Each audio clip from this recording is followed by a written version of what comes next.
ನಮಸ್ಕಾರ ವೀಕ್ಷಕರೇ, ಇವತ್ತು ನಾನು ಪಾಪಡಿ ಚಾಟ್ನ ಮನೆಯಲ್ಲೇ ಹೇಗೆ ಮಾಡ್ಕೊಳ್ಳೋದು ಅಂತ ತೋರಿಸ್ಕೊಡ್ತಾ ಇದ್ದೀನಿ. ಅಂದರೆ ಪಾಪಡಿನೂ ಸಹ ನಾವು ಮನೆಯಲ್ಲೇ ಮಾಡ್ಕೋಬೋದು. ನೋಡಿ ಇದ್ರ ಕ್ರಿಸ್ಪಿನೆಸ್ಸು ಎಷ್ಟು ಚೆನ್ನಾಗಿ ಬಂದಿದೆ ಅಂತ. ನೋಡಿದ್ರಲ್ವ, ಇದನ್ನು ಮನೆಯಲ್ಲಿ ಹೇಗೆ ಮಾಡೋದು ಅಂತ ನಾನಿಲ್ಲಿ ನಿಮಗೆ ತೋರಿಸ್ಕೊಡ್ತಾ ಇದ್ದೀನಿ. ಬನ್ನಿ ಹಾಗಾದರೆ ಪಾಪಡಿ ಚಾಟ್ನ ಹೇಗೆ ಮಾಡ್ಕೊಳ್ಳೋದು ಅಂತ ನೋಡ್ಕೊಂಬರೋಣ. ನಮ್ಮ ಚಾನಲನ್ನು ಸಬ್ಸ್ಕ್ರೈಬ್ ಮಾಡಿಲ್ಲ ಅಂದರೆ ಸಬ್ಸ್ಕ್ರೈಬ್ ಮಾಡೋದನ್ನು ಮಾತ್ರ ಮರಿಬೇಡಿ. ನಿಮ್ಮೆಲ್ಲರಿಗೂ ನಮ್ಮ ಚಾನಲ್ಗೆ ಸುಸ್ವಾಗತ. ಮೊದಲಿಗೆ ನಾನಿಲ್ಲಿ ಪಾಪಡಿನ ರೆಡಿ ಮಾಡ್ಕೊಳ್ಳೋಕ್ಕೆ ಹಿಟ್ಟನ್ನು ಕಲಿಸ್ಕೊತಾ ಇದ್ದೀನಿ. ಸೊ ನಾನಿಲ್ಲಿ 2 ಕಪ್ನಷ್ಟು ಮೈದಾ ಹಿಟ್ಟನ್ನ ತೊಗೊಂಡಿದ್ದೀನಿ. ಹಾಗೆ ಇದಕ್ಕೆ ನಾನು ರುಚಿಗೆ ತಕ್ಕಷ್ಟು ಉಪ್ಪು ಹಾಕೋತಾ ಇದ್ದೀನಿ. ನೀವು ಬೇಕಾದರೆ ಗೋಧಿ ಹಿಟ್ಟನ್ನು ಸಹ ಇಲ್ಲಿ ಯೂಸ್ ಮಾಡ್ಕೋಬೋದು.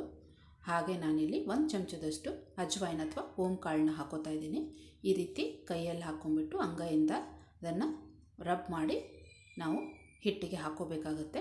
ಹಾಗೆ ನಾನಿಲ್ಲಿ 2 ಚಮಚದಷ್ಟು ತುಪ್ಪನ ಹಾಕೋತಾ ಇದ್ದೀನಿ.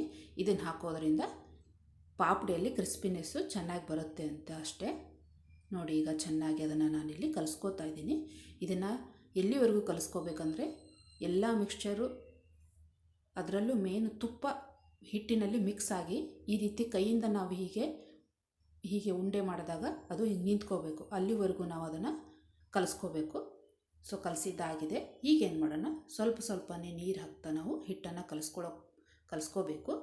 ಸೊ ಇಲ್ಲಿ ನಾವು ಹಿಟ್ಟನ್ನು ತುಂಬ ಮೃದುನೂ ಕಲಿಸ್ಬಾರ್ದು, ತುಂಬ ಗಟ್ಟಿನೂ ಕಲಿಸ್ಬಾರ್ದು. ಸೊ ಮೀಡಿಯಮ್ ಆಗಿರಬೇಕು ಹಿಟ್ಟು. ಸೊ ಇದು ನೆನೆಯೋಕೆ ಬಿಡಬೇಕು ಅಂತ ಏನಿಲ್ಲ. ಕಲಸಿದ ತಕ್ಷಣವೇ ನೀವು ಇದರದ್ದು ಪಾಪಡಿನ ರೆಡಿ ಮಾಡ್ಕೋಬೋದು. ಸೊ ನೋಡಿ, ನಾನು ಇಲ್ಲಿ ಸ್ವಲ್ಪನೇ ನೀರು ಹಾಕಿಬಿಟ್ಟು ಹಿಟ್ಟನ್ನು ಕಲಿಸ್ಕೊಂಡಿದ್ದೀನಿ. ನೋಡಿ, ಈ ರೀತಿ ಹಿಟ್ಟು ರೆಡಿಯಾಗಿದೆ. ಈಗೇನು ಮಾಡೋಣ, ಇದರಲ್ಲಿ ನಾನು 2 ಭಾಗನ ಮಾಡ್ಕೋತಾ ಇದ್ದೀನಿ. ಈಗೇನು ಮಾಡಬೇಕು, ಅದರಲ್ಲಿರೋ ಒಂದು ಭಾಗನ ತೆಗೆದುಕೊಂಡು ಕೈಯಲ್ಲಿ ಈ ರೀತಿ ರೋಲ್ ಮಾಡಿ ಸ್ವಲ್ಪ ಒಣ ಹಿಟ್ಟನ್ನು ಹಾಕ್ಕೊಂಡು ನಾವು ಇದನ್ನು ಲಟ್ಟಿಸ್ಕೋಬೇಕಾಗತ್ತೆ. ಸೊ ಇದನ್ನು ತುಂಬ ದಪ್ಪ ಲಟ್ಸೋಕ್ಕೆ ಹೋಗಬೇಡಿ. ಸೊ ಎಷ್ಟಾಗುತ್ತೋ ನಿಮ್ಮ ಕಡೆಯಿಂದ ಅಷ್ಟು ತೆಳುವಾಗಿ ಲಟ್ಟಿಸಿದರೆ ಕ್ರಿಸ್ಪಿನೆಸ್ಸು ಜಾಸ್ತಿ ಬರುತ್ತೆ. ನೀವು ದಪ್ಪದಾಗಿ ಲಟ್ಟಿಸ್ಬಿಟ್ರೆ ಅದು ಸ್ವಲ್ಪ ಖಡಕ್ ಆಗಿಬಿಡುತ್ತೆ.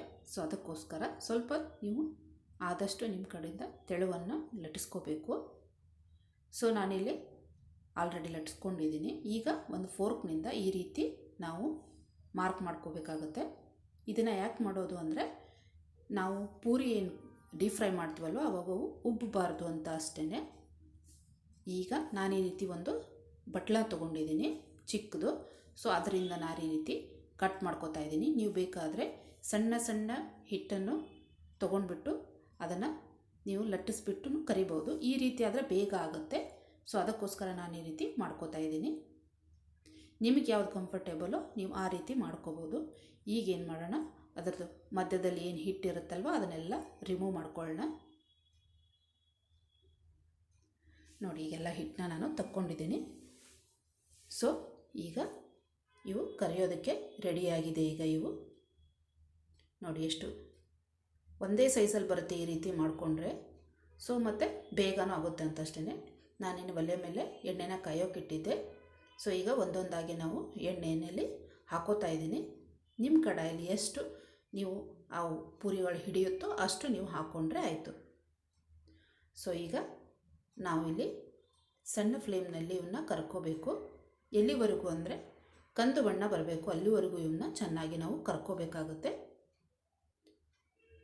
ಸೊ ನೋಡಿ, ಈ ರೀತಿ ಮಧ್ಯದಲ್ಲಿ ಅದನ್ನು ತಳಗೆ ಮೇಲೆ ಮಾಡಿ ಹಾಕಿಬಿಟ್ಟು ನಾವು ಕರಿಬೇಕು. ಸೊ ಇದು ರೆಡಿ ಆಗಿದೆ. ಈಗ ಇವನ್ನ ಎಣ್ಣೆಯಿಂದ ಹೊರಗೆ ತಕ್ಕೊಳ್ಳೋಣ. ನೀವು ಇದನ್ನು ಕಡಿಮೆ ಉರಿಯಲ್ಲೇ ಕರಿಬೇಕು. ಜಾಸ್ತಿ ಉರಿಯಲ್ಲಿ ಕರೆದ್ರೆ ಓನ್ಲಿ ಕಲರ್ ಅಷ್ಟೇ ಬರುತ್ತೆ, ಕ್ರಿಸ್ಪಿನೆಸ್ ಬರಲ್ಲ. ಅದಕ್ಕೋಸ್ಕರ ಸಣ್ಣ ಉರಿಯಲ್ಲೇ ಇವನ್ನ ಕರ್ಕೋಬೇಕು. ನೋಡಿ, ನಾನಿಲ್ಲಿ ಎಲ್ಲ ಪಾಪಡಿನೂ ರೆಡಿ ಮಾಡಿ ಇಟ್ಕೊಂಡಿದ್ದೀನಿ. ಈ ರೀತಿ ನೀವು ರೆಡಿ ಮಾಡಿ ಡಬ್ಬದಲ್ಲಿ ಇಟ್ಕೊಂಡ್ಬಿಟ್ರೆ ನೀವು ಯಾವಾಗ ಬೇಕಾದರೂ ನೀವು ಪಾಪಡಿ ಚಾಟ್ನ ರೆಡಿ ಮಾಡ್ಕೋಬೋದು. ಅಥವಾ ಹಾಗೇನೇ ಇದನ್ನ ನೀವು ಟೀ ಜೊತೆ ಕಾಫಿ ಜೊತೆ ಹಾಗೇನೂ ಕೂಡ ತಿನ್ಬೋದು. ಸೊ ಇದು ರೆಡಿ ಆಗಿದೆ. ಈಗ ಚಾಟ್ನ ಹೇಗೆ ಮಾಡೋದು ಅಂತ ನೋಡ್ಕೊಂಬರೋಣ. ನಾನಿಲ್ಲಿ ಮೊಸರನ್ನ ತೊಗೊಂಡಿದ್ದೀನಿ. ಒಂದೂವರೆ ಕಪ್ನಷ್ಟು ಮೊಸರು ತೊಗೊಂಡಿದ್ದೀನಿ. ಅದನ್ನು ಚೆನ್ನಾಗಿ ಮಿಕ್ಸ್ ಮಾಡ್ಕೋಬೇಕು. ಗಂಟೆಲ್ಲ ಅದರದ್ದು ಹೋಗಬೇಕು, ಅಲ್ಲಿವರೆಗೂ ಅದನ್ನು ಮಿಕ್ಸ್ ಮಾಡ್ಕೋಬೇಕು. ಈಗ ನಾನಿಲ್ಲಿ ಸ್ವಲ್ಪ ಉಪ್ಪನ್ನ ಹಾಕ್ಕೋತಾ ಇದ್ದೀನಿ ರುಚಿಗೆ ತಕ್ಕಷ್ಟು. ಹಾಗೆ ನಾನಿಲ್ಲಿ 1 ಚಮಚದಷ್ಟು ಸಕ್ಕರೆ ಪುಡಿನ ಹಾಕ್ಕೊಂಡಿದ್ದೀನಿ. ನೀವು ಬೇಕಾದರೆ ಸಕ್ಕರೆನೂ ಹಾಕ್ಕೋಬೋದು. ನಮ್ಮ ಮನೆಯಲ್ಲಿ ಪುಡಿ ಇತ್ತು ಅಂತ ನಾನು ಪುಡಿನ ಉಪಯೋಗಿಸಿದ್ದೀನಿ. ಸೊ ಇದು ಬೇಗ ಮಿಕ್ಸ್ ಆಗುತ್ತಂತ ಅಷ್ಟೇ. ಈಗ ಚೆನ್ನಾಗಿ ಅದನ್ನು ಮಿಕ್ಸ್ ಮಾಡ್ಕೊಳ್ಳೋಣ. ಸೊ ಇದು ರೆಡಿಯಾಗಿದೆ. ಈ ಒಂದು ಪ್ಲೇಟ್ನಲ್ಲಿ ಪಾಪಡಿಗಳನ್ನು ಇಟ್ಕೊಳ್ಳೋಣ. ಒಂದೊಂದಾಗಿ ಎಲ್ಲ ಪಾಪಡಿನೂ ಇಟ್ಕೊಳ್ಳೋಣ. ನಿಮ್ಗೆ ಎಷ್ಟು ಬೇಕೋ ಅಷ್ಟು ನೀವು ಇಟ್ಕೋಬೋದು. ಸೊ ಈಗ ಪಾಪಡಿನ ಇಟ್ಕೊಂಡಿದ್ದಾಗಿದೆ. ಈಗ ನಾನಿಲ್ಲಿ ಮೊದಲೇ ಆಲೂಗಡ್ಡೆನ ಬೇಯಿಸಿ ಇಟ್ಕೊಂಡಿದ್ದೆ. ಸೊ ಅದರದ್ದು ಚಿಕ್ಕ ಚಿಕ್ಕ ಈ ರೀತಿ ಪೀಸ್ಗಳನ್ನು ಮಾಡಿಕೊಂಡಿದ್ದೀನಿ. ಸೊ ಅದನ್ನು ಈಗ ನಾನು ಪಾಪಡಿ ಮೇಲೆ ಹಾಕೋತಾ ಇದ್ದೀನಿ. ಈಗ ಇದಾದಮೇಲೆ ಸಣ್ಣಗೆ ಹೆಚ್ಚಿರುವಂಥ ಈರುಳ್ಳಿನ ಹಾಕ್ಕೊಳ್ಳೋಣ. ಸೊ ಈಗ ಈರುಳ್ಳಿ ಹಾಕ್ಕೊಂಡಿದ್ದಾಗಿದೆ. ಈಗೇನು ಮಾಡೋಣ, ಸಣ್ಣಗೆ ಹೆಚ್ಕೊಂಡಿರುವಂಥ ಕೊತ್ತಂಬರಿ ಸೊಪ್ಪನ್ನ ಹಾಕ್ಕೊಳ್ಳೋಣ ಈಗ. ಸೊ ಈಗ ಕೊತ್ತಂಬರಿ ಸೊಪ್ಪನ್ನ ಕೂಡ ನಾವು ಹಾಕ್ಕೊಂಡಿದ್ದಾಗಿದೆ. ಈಗ ಏನು ಮಾಡೋಣ, ಗ್ರೀನ್ ಕಲರ್ದು ಪುದೀನ ಚಟ್ನಿ ಇರುತ್ತಲ್ವ, ಈ ಚಾಟ್ಗೆಲ್ಲ ಉಪಯೋಗಿಸ್ತೀವಲ್ವ, ಅದನ್ನು ಹಾಕ್ಕೊಳ್ಳೋಣ. ಹಾಗೆ ಹುಣಸೆ ಹಣ್ಣಿಂದ ಸಿಹಿ ಹುಳಿ ಚಟ್ನಿ ಮಾಡ್ಕೋತೀವಲ್ವ, ಅದನ್ನು ಕೂಡ ಇದರ ಮೇಲೆ ನಾನಿಲ್ಲಿ ಹಾಕೋತಾ ಇದ್ದೀನಿ. ಹಾಗೆ ಏನು ಮೊಸರು ರೆಡಿ ಮಾಡಿಟ್ಕೊಂಡಿದ್ವಲ್ವ, ಅದನ್ನು ಇದರ ಮೇಲೆ ಈಗ ಹಾಕೋಬೇಕು. ನಿಮಗೆ ಎಷ್ಟು ಬೇಕೋ ಅಷ್ಟು ನೋಡಿಕೊಂಡು ನೀವು ಯೂಸ್ ಮಾಡ್ಕೊಳ್ಳಿ. ಹಾಗೆ ಒಂದು ಸ್ವಲ್ಪ ಖಾರದ ಪುಡಿನ ಇದರ ಮೇಲೆ ಸ್ಪ್ರಿಂಕಲ್ ಮಾಡೋಣ. ಹಾಗೆ ಉಪ್ಪನ್ನು ಕೂಡ ಸ್ವಲ್ಪ ಸ್ಪ್ರಿಂಕಲ್ ಮಾಡೋಣ. ಹಾಗೆ ಸ್ವಲ್ಪ ಚಾಟ್ ಮಸಾಲ ಕೂಡ ನಾವಿಲ್ಲಿ ಸ್ಪ್ರಿಂಕಲ್ ಮಾಡೋಣ. ಈಗ ಮತ್ತೆ ನಾವು ಪುದೀನ ಚಟ್ನಿನ ಹಾಕೋಬೇಕು. ಸೊ ಇವೆಲ್ಲ ಮೊದಲೇ ನೀವು ರೆಡಿ ಮಾಡಿಟ್ಕೊಂಡ್ಬಿಟ್ರೆ ಮಾಡೋದು ತುಂಬ ಈಸಿ. ಸೊ ಈಗ ಸಿಹಿ ಹುಳಿ ಹುಣಸೆ ಹಣ್ಣಿಂದು ಚಟ್ನಿನ ಹಾಕೋತಾ ಇದ್ದೀನಿ ನಾನಿಲ್ಲಿ. ಈಗ ಮೇಲೆ ಸಣ್ಣ ಇರುತ್ತಲ್ಲ ಸೇವು, ಅದನ್ನು ನಾನಿಲ್ಲಿ ಯೂಸ್ ಮಾಡಿದ್ದೀನಿ. ಸೊ ಅದನ್ನು ಕೂಡ ಹಾಕ್ಕೊಂಡಿದ್ದೀನಿ. ಹಾಗೆ ಸ್ವಲ್ಪ ಕೊತ್ತಂಬರಿ ಸೊಪ್ಪನ್ನು ಹಾಕ್ಕೊಂಡಿದ್ದೀನಿ.